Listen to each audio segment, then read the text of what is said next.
West Coast Cookbook and Speakeasy with Chef Justice Putnam. Netrootsradio.com.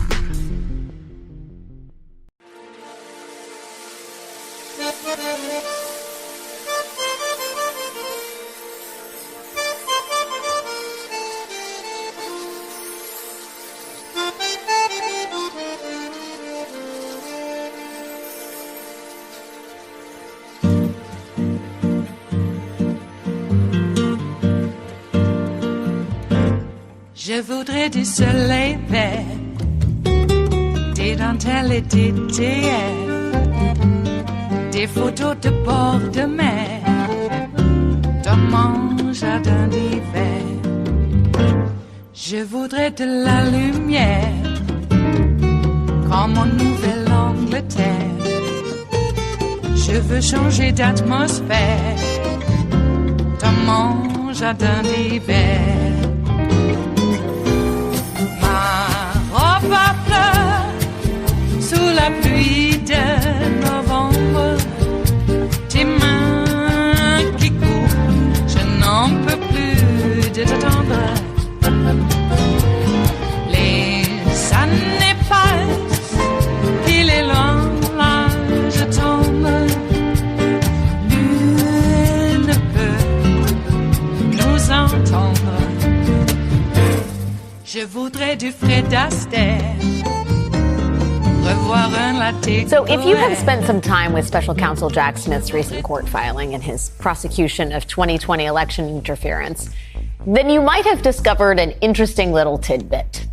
Mr. Smith says in the discovery evidence that's part of his case that he has about 3.1 million pages of material from the Secret Service, including emails. So it appears that the Secret Service is of interest to Jack Smith. We even know that as many as 6 Secret Service agents have testified before his grand jury in this investigation. Why? We do not yet know. We may also never know the contents of the missing Secret Service text messages from January 6th. They were all irretrievably deleted. So there is a lot of intrigue here. And today we got a very interesting look at Secret Service communications with the far-right Oath Keepers militia just a few months before January 6th, and we got them courtesy of the watchdog group Crew.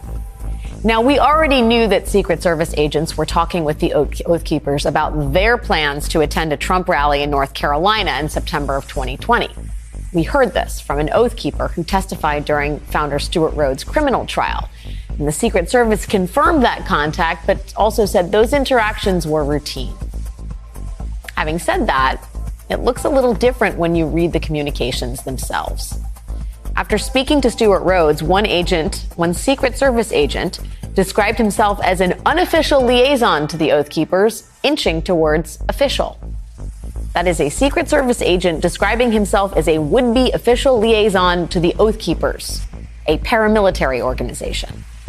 Stewart Rhodes would later be convicted of seditious conspiracy and sentenced to 18 years in prison for his effort to keep Trump in power. But another agent, after speaking to Mr. Rhodes, told colleagues that Rhodes was not attending Trump's rally to push a political agenda. No. The emails further give the impression that Secret Service agents took the Oath Keepers at their word when they said they were attending the event to protect Trump supporters from leftist groups. Joining me now is Carol Leonnig, national investigative reporter at the Washington Post and author of Zero Fail, The Rise and Fall of the Secret Service. Carol, thank you for being here. When I read the story, we immediately said, get Carol Leonnig, because we have talked in previous months about the strange relationship between the Secret Service and Trump supporters and whether there exists something unusual, an unusual dimension to that. When you read this correspondence from the Secret Service about the Oath Keepers, what was your impression? Alex, I'm so glad that you ask it that way. My impression right off the bat was, okay, we all know that law enforcement generally leans a little conservative, a little red, and in some cases in the Secret Service, definitely pro-Trump. But in this instance, they sound almost almost naive, as if they're not familiar with what the Oath Keepers stand for. They refer to them as an extremely, I think the exact words were very pro-law enforcement official organization and pro-Trump, almost as if they are walking hand in hand, like-minded friends of each other. And also the naivete comes through with the seeming acceptance of exactly the line you quoted, Alex, which is they are not here, emphasize not here, to express a political opinion or to protest, just to protect supporters of Mr. Trump. Well, that certainly was not their role in Washington, D.C. on January 6th, and it doesn't seem to have been their role in previous rallies in Washington to quote-unquote stop the steal, other pro-Trump efforts to sort of cling to power after he had lost the election. Yeah, I mean, I was stunned by the idea that a Secret Service agent would call himself an unofficial, inching toward official liaison with the Oath Keepers. I mean, the Secret Service has waved away the correspondence between the Oath Keepers and its own agents as just kind of routine contact. But on the outside, it's hard to imagine them having the same relationship, the same unofficial liaison relationship with, Antifa, right? The sort of coziness between these organizations, I think, raises some eyebrows. Are you surprised that the agency has not done more to sort of either disabuse the public of what was going on here or further investigate what was going on here?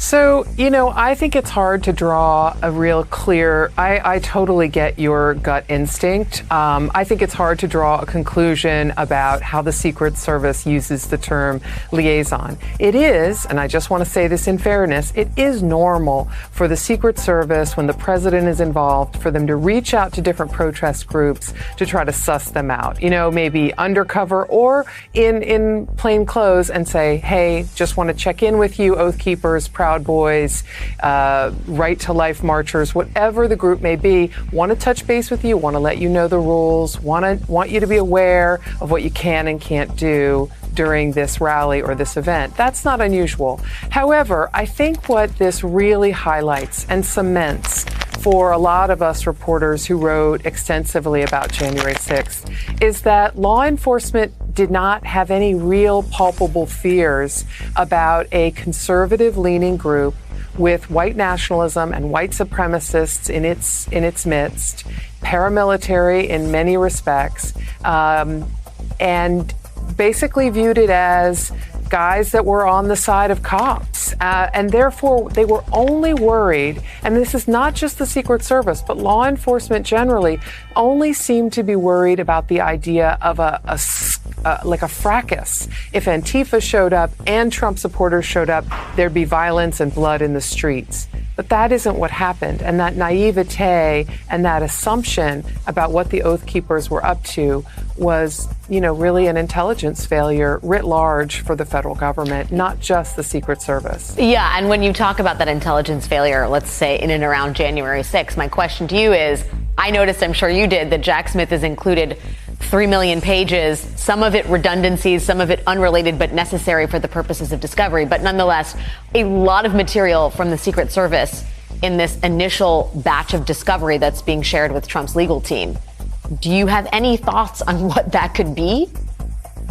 Well, you may remember, Alex, that at the very last minute, under intense pressure from Congress and the Select Committee investigating January 6th, the failures, the president's motives, the role of various White House aides, under intense pressure, the Secret Service dove through all of its records because it had already deleted all of the texts, it says inadvertently, that were covering this time period from all personnel phones in the Secret Service. So it turned over more than 1 million pages of material. I was told it was more than 1 million documents, and I should be careful about pages versus documents. And that was something that the committee was poring over in the final days to try to understand what was inside this material. I would imagine some of what Jack Smith has overlaps with what the committee received. And within that, obviously, there is a lot of of traffic going back and forth about what were Donald Trump's plans for marching on the Capitol on that day, of joining the people that he had been warned had weapons. People he was warned had pistols and rifles and tear gas. What were his plans? What were his pressure points on the Secret Service to take him to the Capitol on that day to join his faithful followers? It is Thursday, the 24th of August of 2023, and you are in West Coast Cookbook and Speakeasy. I am your chef de cuisine, Justice Putnam. Gunner the English Bulldog is our snoozing sous chef. Precious, the little Yorkie, she's our door girl, and she will be seating you directly for our especially special daily special, Metro Shrimp and Grist Thursdays. A little bit of jambalaya, a little bit of spice in your life. Oh yes, it's spicy because it's booking day, and Donald Trump looks like he's angling for another delay. Yeah, he got rid of his counsel, and now he's picked up another one. And, of course, that guy, he has to get up to speed now, right? Right? My client is completely innocent of all charges. There should be no place in America for someone to be taken to court by their political opponents. Yeah, well, we all saw it on live TV, pal. Good luck. What you should be doing is trying to get some sort of plea agreement so this guy, at least gets to use a commissary for a few years before he keels over. All right. That's how old Donnie Trump works. And he's also calling for protests. Sounds like an intimidation factor, All those old West movies where, the cowboys come down and terrorize the town folk. You give us back our boy. You get him out of that goddamn jail. Give him to us. We want him to take him home. Yep, that's what Donnie's calling for. Protests. We'll see if anybody shows up. There's going to be a few, but is it going to be a January 6th? Maybe. On the other hand, we may have, and when I say we, the American people, through our agents, the government of the United States of America, has decimated, hopefully, the more organized, violent elements of that movement. Now what we have are the programmed lone wolves, who all they need is a trigger, and it doesn't take much.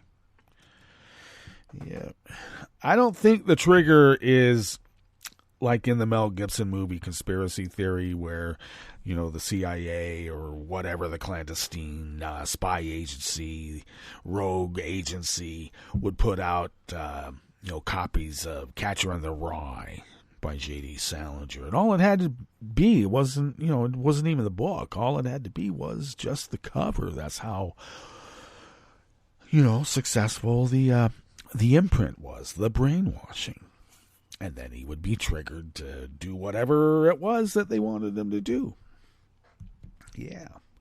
Well, I don't think anybody's picking up copies of Catcher in the Rye so that they become a lone wolf for the MAGA. I think it's something different. I don't know. Pictures of Hillary, maybe. Maybe that's what it takes. Pictures of Obama. This is the reason this whole thing started. They warned us, too. You elect the black guy, you will be suffering. And so we said, F you, and we elected him twice. All right?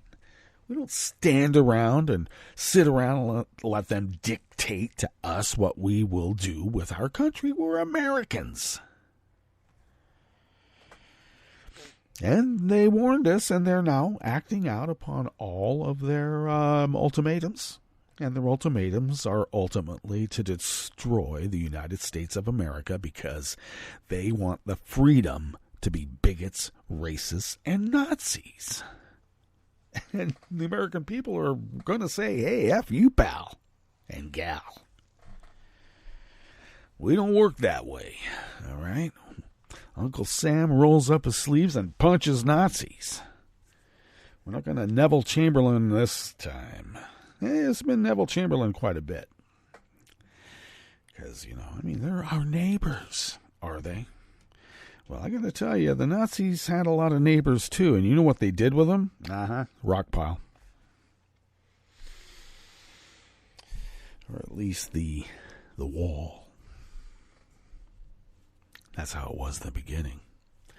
Some of it was even with the use of bullets. They didn't call it the night of the long knives for nothing. Just letting you know. So when you hear somebody like DeSantis last night saying that he's like, I don't know, an advocate for life, and at the same time he wants to slit people's throats. Yeah. Night of the long knives. Get rid of your opponents. And the people on your side, the ones who may have some sort of charismatic appeal where they could rise to the top and threaten your own, position as being head Nazi. So you got to get rid of all the lesser Nazis who are a threat to you as a Nazi. Let alone all of, those ugly Slavic people. We got to get rid of them all. Yeah. And a lot of those good Germans out there said, you know what? That would be nice. You do that. And then when they had to bury the 6 million Jews that were killed in the concentration camps, all those good Germans denied, no, I wasn't at fault. I was just doing my job. And then Hannah Arendt wrote The Banality of Evil, and that was supposed to explain how easy it was for good folk to fall into, evil. Just doing their job. Turn a blind eye. Yeah, well, she was also describing a America that existed then. This didn't come out of nowhere. We've had our issues with American Nazis. You might even say that the KKK was the model for the modern Nazi movement. And you would be right. Okay, so here we are. Ron DeSantis. Now that whole group, they crack me up, man. They want to invade Mexico. Okay. Why? Because it's there. Yeah. So whenever they talk about, they're spending money in Ukraine, it's because they're working for Vlad and they're deep in debt to him because of all. And I'm not being hyperbolic. This is a fact. We even busted a Russian spy who ingratiated herself throughout all of Republican politics, by the way, because there's only one party stupid enough to be brainwashed by Vladimir Putin.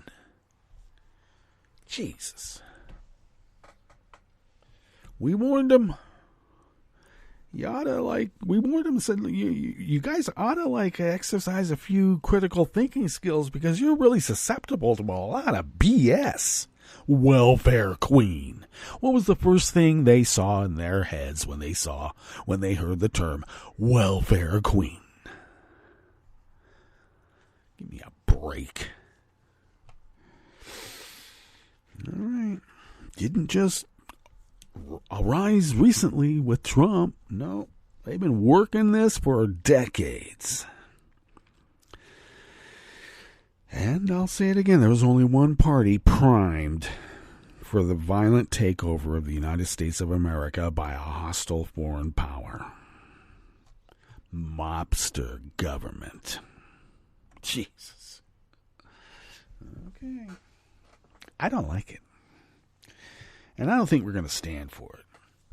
Every single one of those Republicans last night at that so-called debate said that they want a national ban on abortion, which means that they really don't want to be elected. And so what else is left for them to do? Well, It ain't democracy and ain't a republic. It's something completely different. And we know what that is. Florida might be an example, even Texas. Dare I say, most of the Old South, if not all of it? Dare I? Well, it's, just like during the days of the Old South, there were a lot of advocates in some of the North, too. Got to root that out again. And this time, when there's a reconstruction, we're not going to allow the KKK Nazis to do their night rides without a little bit of a fight. That's not saying that there's no fight then, okay? But they got a lot of sucre in a lot of high places. Dare I say they were well funded? Maybe we need to crack down on a few mega billionaires. Because apparently they don't love America and they hate Americans. We're in the way of whatever it is, making money. Is that the extent of their, I don't know, term on earth? That's what motivates them to get up every day. Yeah, it gets boring just making money, so why not? Why not overthrow a few governments and enslave a few populations and turn them into your serfs? Kiss my ring. Don't look at me. Wow. And we're supposed to act like that's going to be normal? No. Not going to happen. Okay.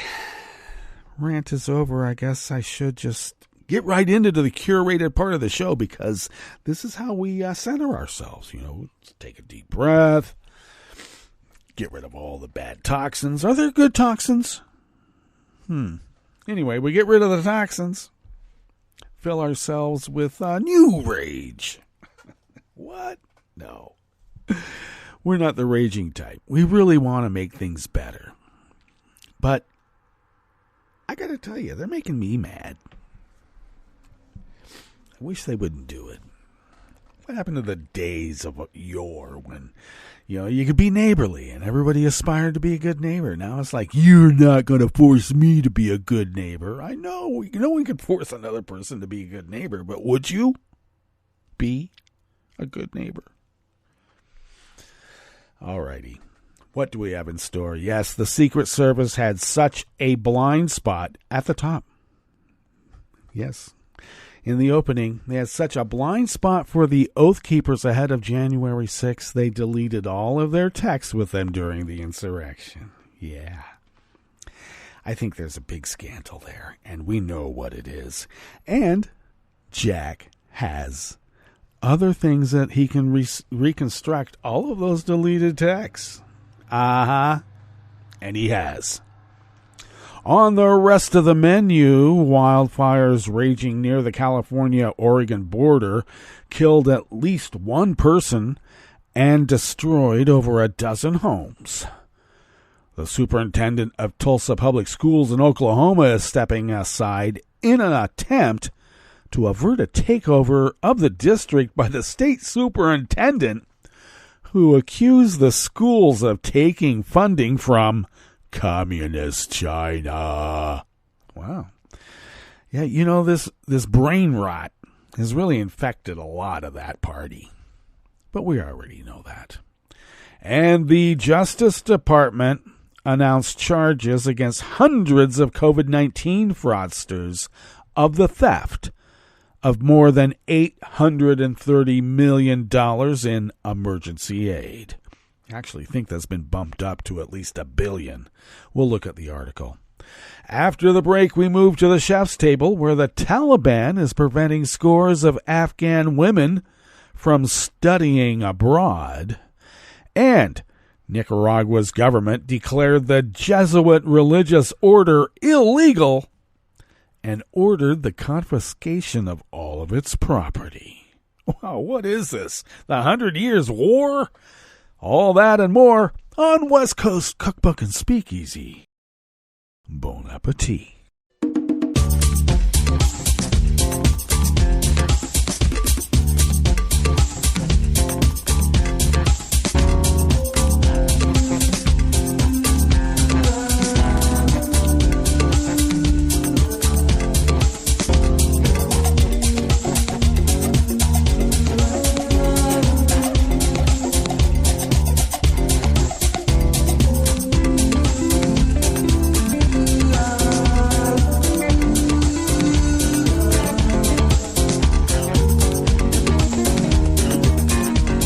Near the bottom of our homepage at netrootsradio.com, to the right of the page is the chat room link, and the chat room is monitored by Kelly Lincoln. Thank you, Kelly.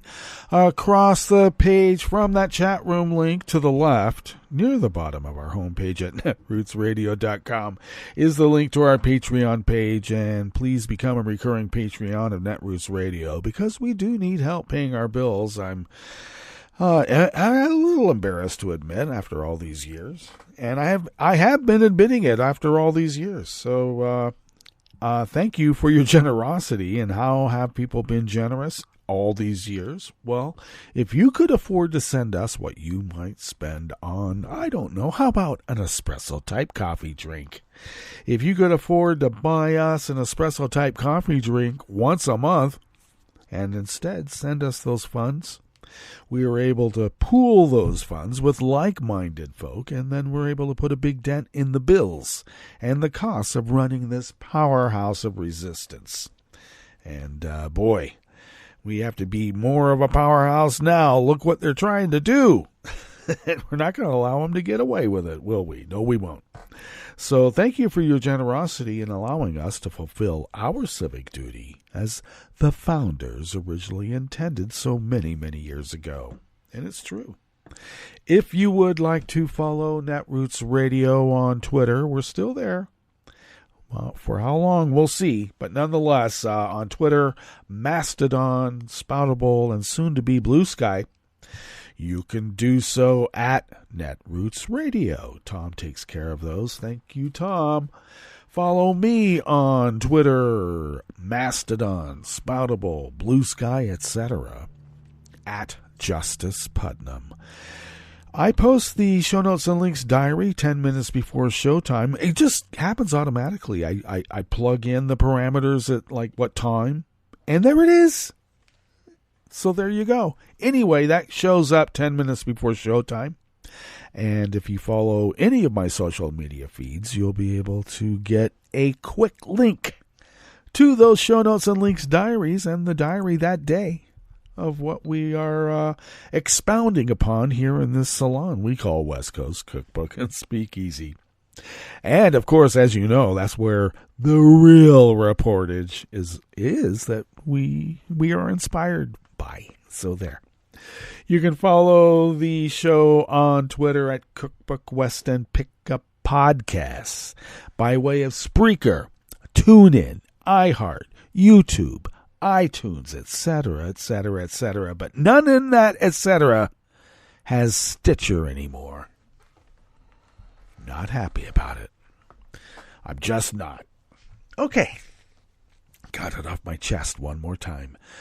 This first offering here in the Bistro Cafe of West Coast Cookbook and Speakeasy is out of the Los Angeles Times by Summer Lynn. Wildfires burning in the Klamath National Forest near the California-Oregon border have killed one person, scorched at least 9 homes, blanketed valleys in thick smoke, and prompted evacuation orders affecting hundreds of residents. The Happy Camp complex has scorched at least 11,616 acres and was only 4% contained as of yesterday morning, Wednesday, according to the California Department of Forestry and Fire Protection.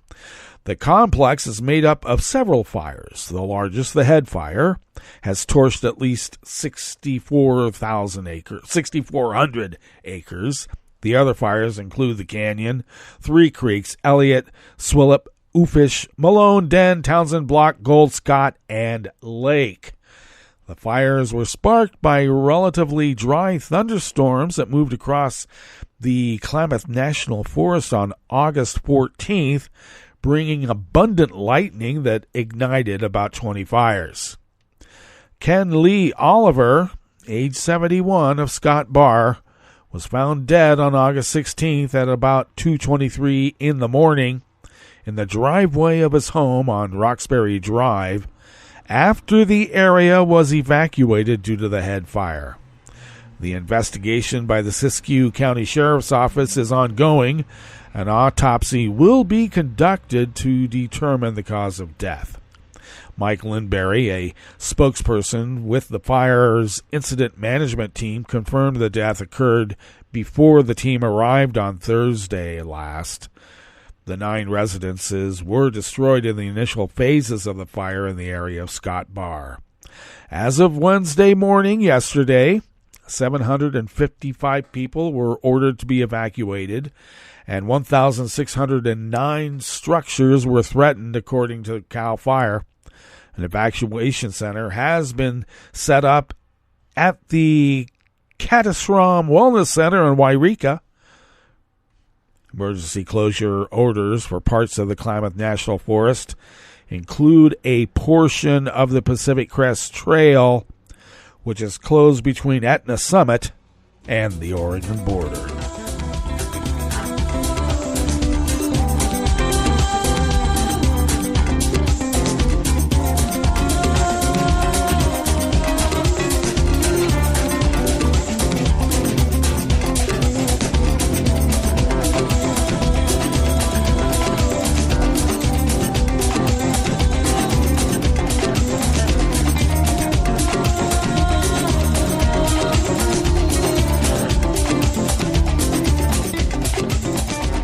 A.G. McDougall of the Daily Beast brings us this next offering here in the Bistro Cafe of West Coast Cookbook and Speakeasy Metro Shrimp and Grits Thursdays.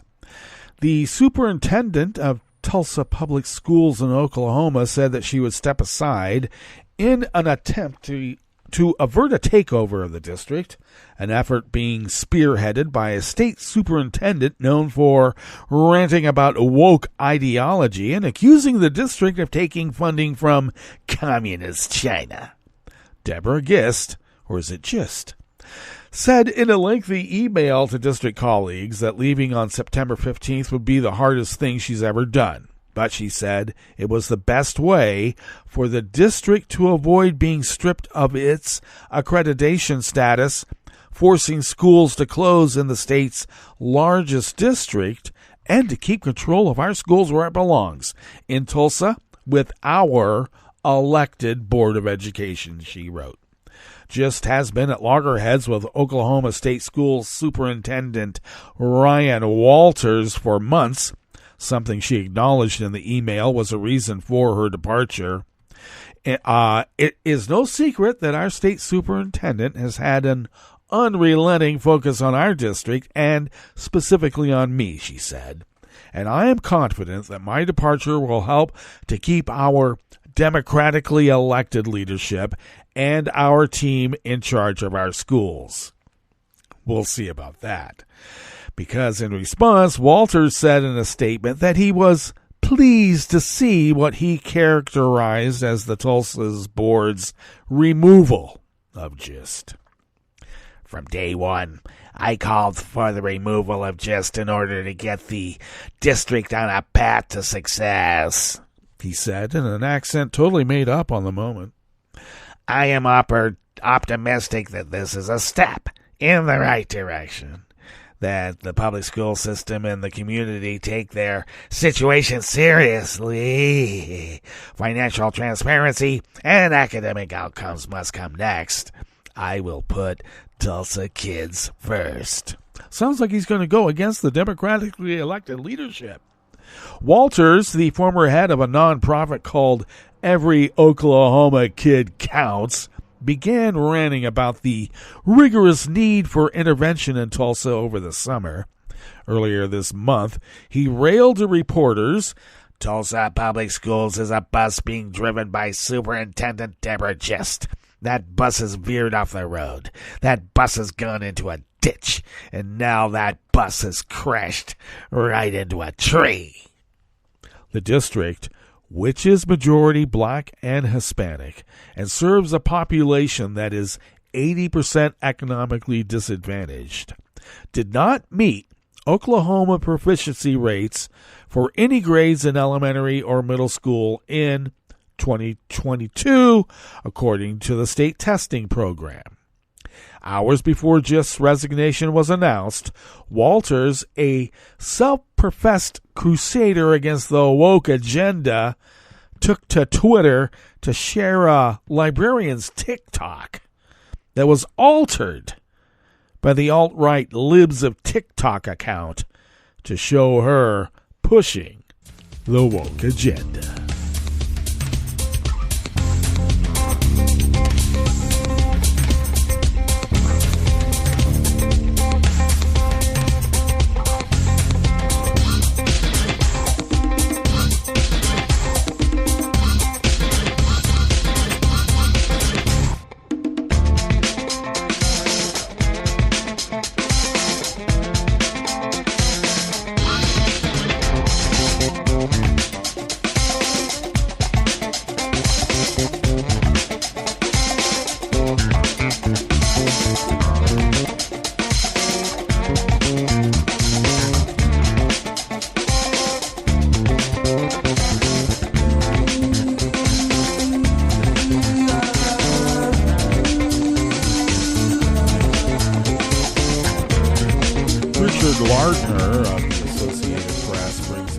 Final offering here in the Bistro Cafe of West Coast Cookbook and Speakeasy. Hundreds of people have been charged with the theft of more than $830 million in COVID-19 emergency aid following a nationwide operation conducted by federal, state, and local law enforcement agencies, the U.S. Justice Department announced yesterday, Wednesday. More than 60 of the defendants have alleged connections to organized crime, the department said, including members of a criminal gang accused of using stolen pandemic aid to pay for a murder. The latest action, involving over 300 defendants and over $830 million in COVID-19 fraud, should send a clear message.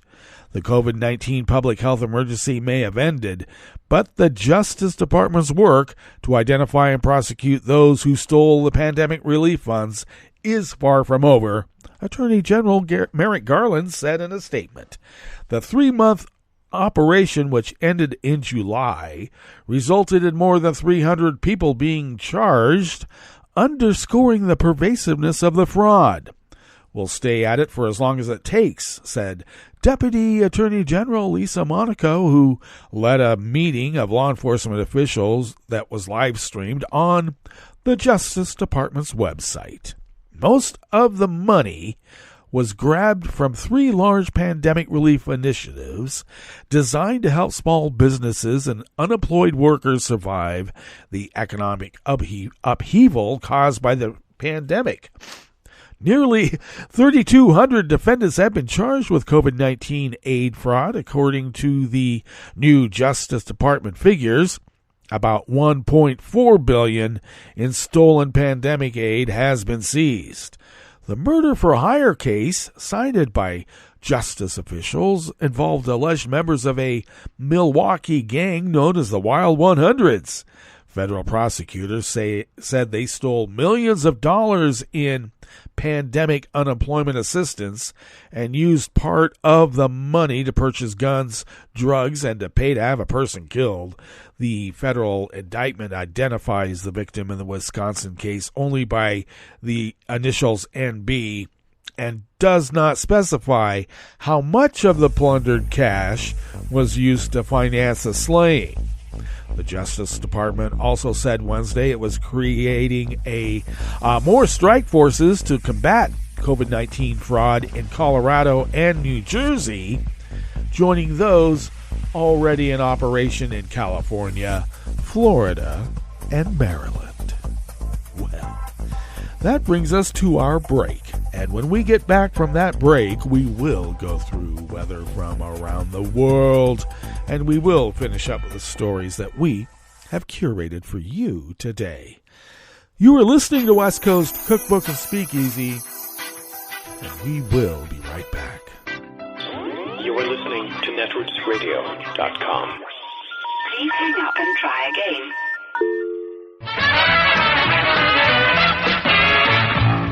From a point at sea to the circles of your mind, a new force is at work for planetary transformation. New radio for a new Earth.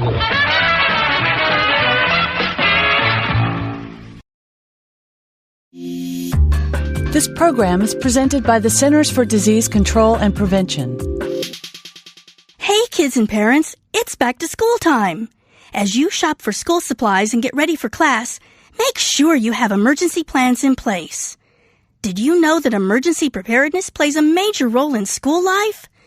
Throughout the year, schools actively prepare for natural disasters, outbreaks, and other emergency situations. Students and parents need to be aware and learn what to do during an emergency. Every family should build an emergency kit, make a family disaster plan, and be informed about events that could affect their community.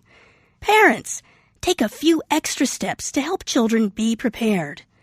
Make sure they know the full name, address, and phone numbers of parents or guardians. In our high-tech world of cell phones, memorizing emergency phone numbers is very important. Include a copy of this information in their backpack. Other items to keep in their backpack include water and non-perishable snacks, a pocket-sized first aid kit, a whistle to alert others for help, and a list of allergies, medical conditions, and medications. Make sure their school and teacher have a copy, too. Be familiar with different routes and ways to travel home, like walking, taking the bus, or riding home with another student who lives nearby. Establish a secret code word with your child and whoever takes them home from school to protect against an unauthorized person picking them up. This list is a great starting point to prepare your student for the upcoming school year. Customize these steps to fit your child's capabilities and needs. Ask school administrators and teachers about emergency preparedness plans so you know what steps they are taking to keep your child safe.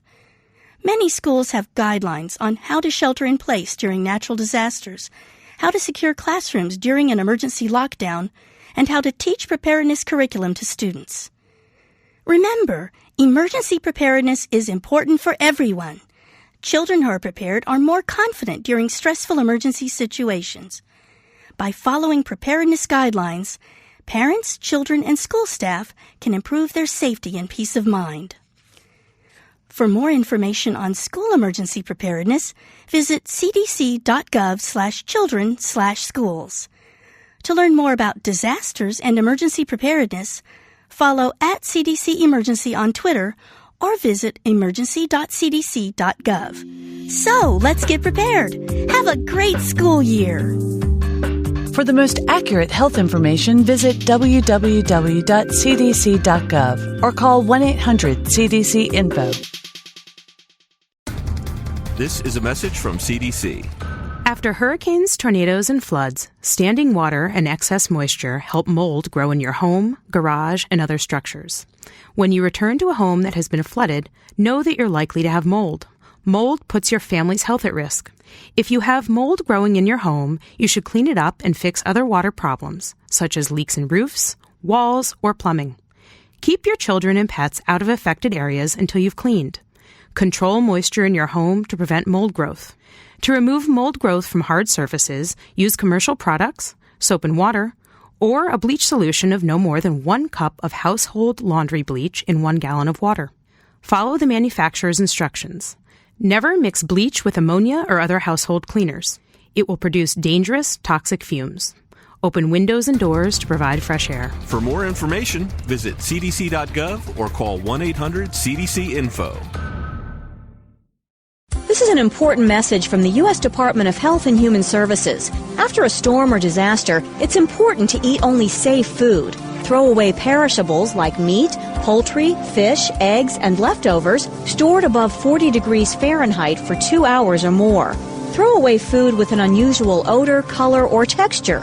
Throw away food that may have come in contact with floodwater, including food in swollen, punctured, and damaged cans. When in doubt, throw it out. Hi, it's Tom. Could we humbly suggest your donation to netrootsradio.com. All we've got to run this 24-hour powerhouse of progressive resistance radio is what comes out of our own wallets. And you are our biggest donor.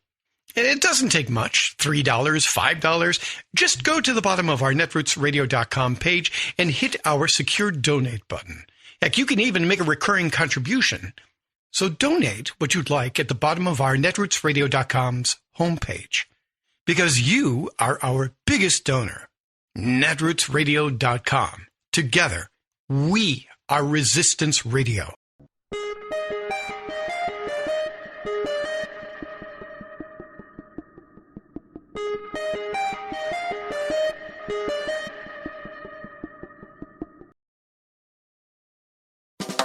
Welcome to 60 Second Civics, the daily podcast of the Center for Civic Education. I'm Mark Gage. The American founders drew on a number of basic ideas and experiences to create the kind of government they believed would best protect the natural rights of Americans and promote the common good. The founders were influenced by classical Greek and Roman writers, natural rights philosophy, the Bible, Protestant theology, European history, and the Enlightenment. The American founders came from different backgrounds and had a wide variety of experiences. The founders included George Washington, Benjamin Franklin, James Madison, John Adams, Abigail Adams, Thomas Jefferson, George Mason, Alexander Hamilton, Mercy Otis Warren, and many others. They had differing ideas about society and government. This diversity fostered a rich dialogue about the purpose of government and how it should be organized. That's all for today's podcast. The show's theme song is Complacent by Cheryl B. Englehart. You can find Cheryl online at cbemusic.com. 60 Second Civics, where civic education only takes a minute.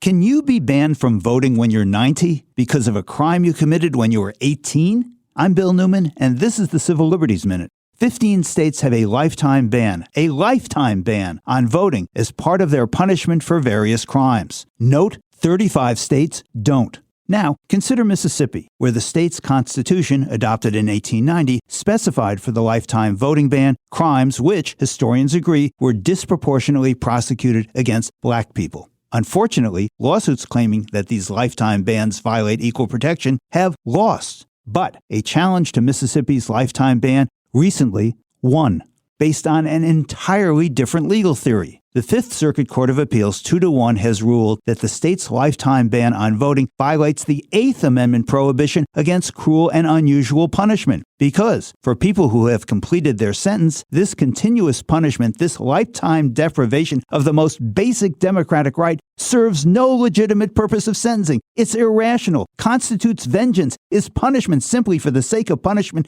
and therefore is cruel. And because only 15 of the 50 states have such bans, down from 31 in 1974, it now also is unusual.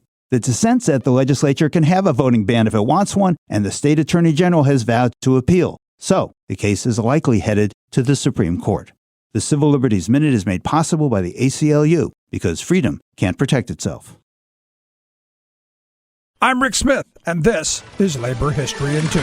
On this day in labor history, the year was 1970. That was the day that the United Farm Workers went out on strike against California lettuce growers. The United Farm Workers had led a successful boycott against grape growers that had drawn national attention to the harsh working conditions and low pay of those who harvested our nation's food. In an effort to keep the United Farm Workers from organizing lettuce workers, some of the growers had signed contracts with the Teamsters Union. The United Farm Workers argued that these contracts did not represent the workers' best interests. As thousands of workers went on strike, Cesar Chavez called for a national boycott of all non-union lettuce. In the lead-up to the strike, an estimated 4,000 workers attended a meeting in Salinas, California. One worker, Antonio Segredo, explained the importance of the action. Rael Macaredo, voice of the Farm Worker newsletter, reported his words, quote, "Let the people and the government of the United States know that we are ready to work, but that we must have what we ask. It isn't very much. We don't ask the impossible, only that they look upon us as human beings. We have the same ambitions that they do. We have families. We have rights. Why must they continue to treat us like beasts of burden and look for 1,000 ways to bring us down?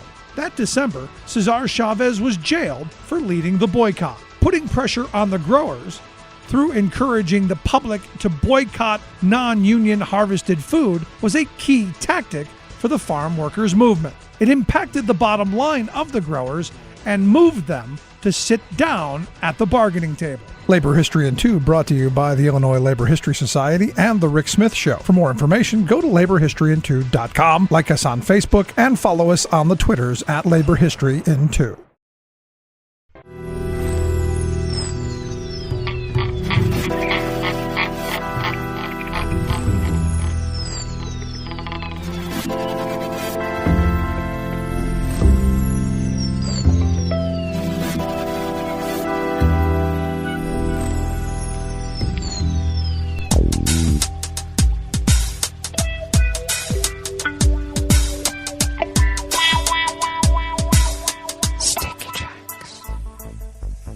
Thank you for accompanying us here to the chef's table at West Coast Cookbook and Speakeasy, Metro Shrimp and Grits Thursdays.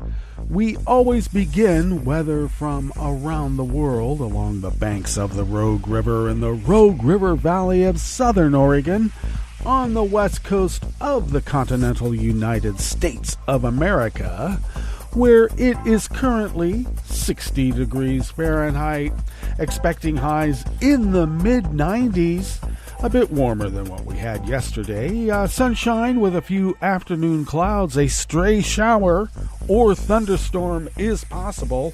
Winds out of the west-southwest at 5 to 10 miles per hour. We continue to be under a red flag warning, which means wildfires could ravage the area, and we don't want that. Partly cloudy skies tonight with lows in the low 60s, winds out of the northwest at 5 to 10 miles per hour. Sunny tomorrow with highs again in the mid-90s, winds out of the west-northwest at 5 to 10 miles per hour. Grass pollen is rated low here in Rogue River proper. The air quality index for the region is in the unhealthy range at 153 parts per million, though here at the mothership, it is in the moderate range at 50 parts per million. So there you go. Daytime UV index is rated high at level 7. Barometric pressure is holding steady at 29.96 inches. Visibility is at 3 miles, and relative humidity is at 72%. Weather from around the world is brought to you by a crowd of crowdsourced weather stations that a crowd crowdsources from around the world. London is 73 degrees and partly cloudy. Paris is 76 degrees and sunny with a heat advisory. Rome is 95 degrees and sunny with a heat advisory. Kabul is 70 degrees and clear. Kyiv is 78 and fair. Hong Kong is 82 and partly cloudy. Tokyo is 82 and clear. Melbourne, Victoria, Australia is 55 degrees and fair. San Francisco, California is 65 and fair with a small craft advisory on the bay for heavy wind. Chicago, Illinois is 90 degrees and sunny with a heat advisory. And New York, New York is 74 degrees Fahrenheit and cloudy. And that is weather from around the world, brought to you by a crowd of crowdsourced weather stations that a crowd crowdsources from around the world.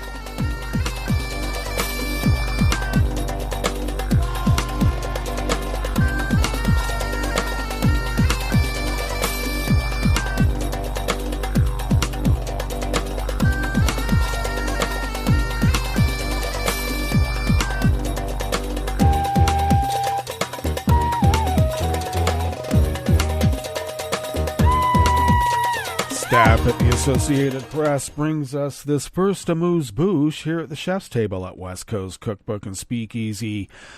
Metro Shrimp and Grits Thursdays.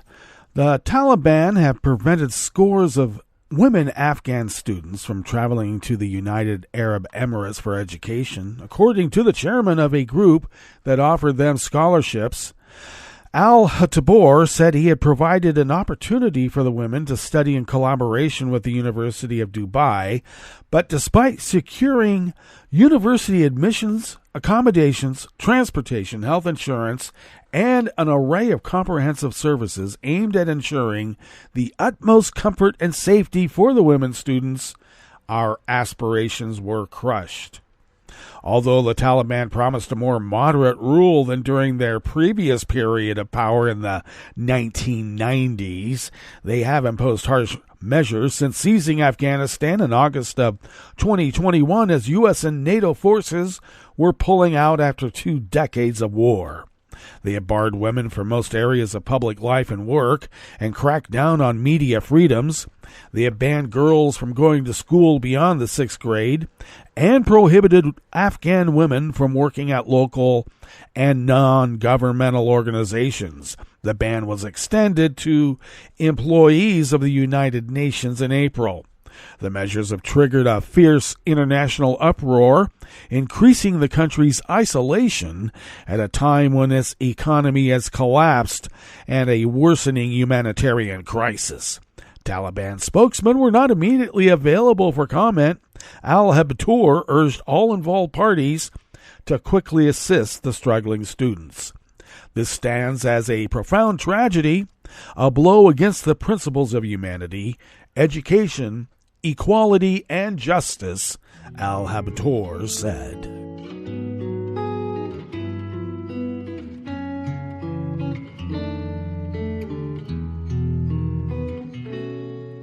Je te donne, c'est mon amour pour la vie entière.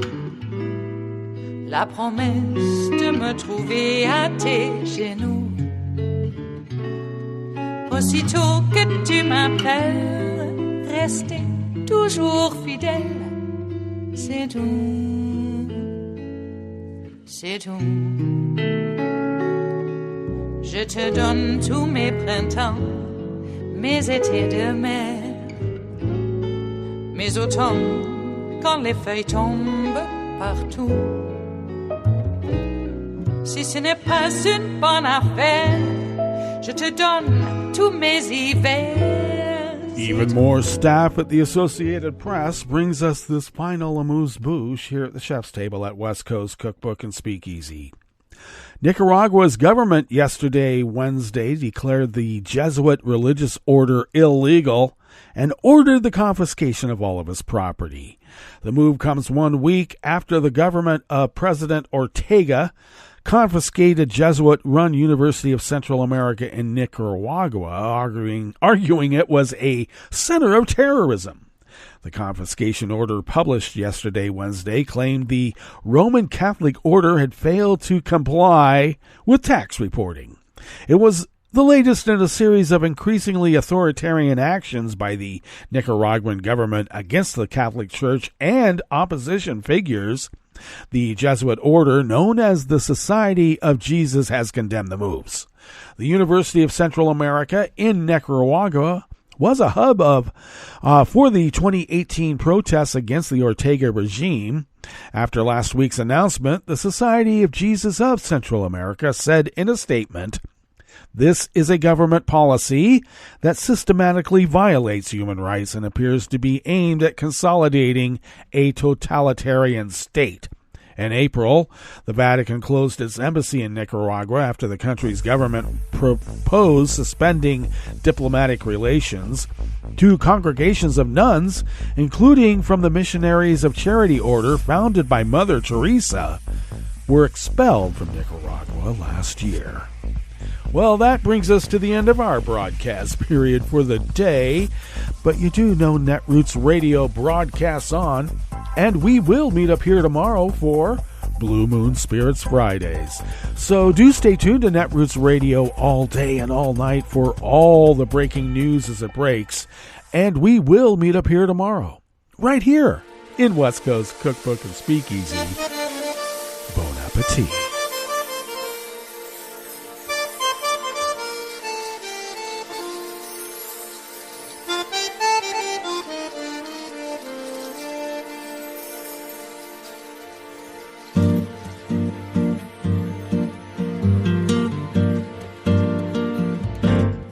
Je voudrais du soleil vert, des dentelles et des théières, des photos de bord de mer, dans mon jardin d'hiver.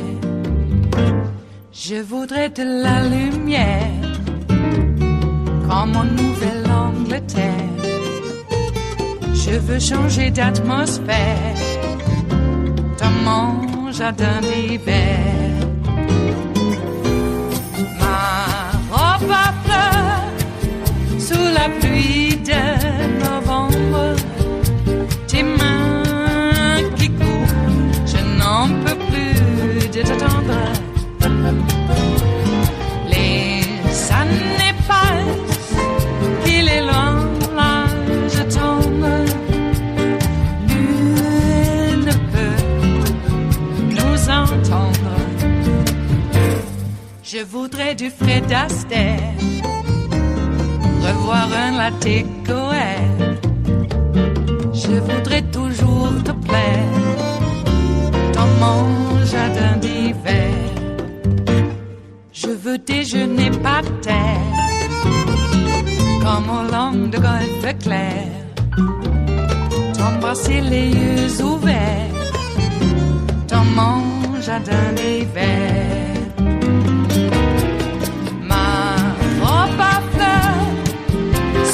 Pluie de novembre, tes mains qui courent, je n'en peux plus de t'attendre.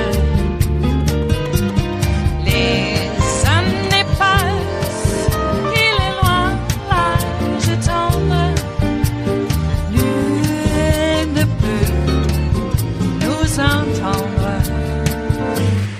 Ba-da-da-dum-di-da-dum. Ba-da-da-dum-di-da-dum. Ba-da-da-dum-di-da-dum. Dans mon jardin d'hiver. Ba-da-da-dum-di-da-dum. Ba-da-da-dum-di-da-dum. Ba-da-da-dum-di-da-dum. Dans mon jardin d'hiver. Dans mon jardin d'hiver. Dans mon jardin d'hiver.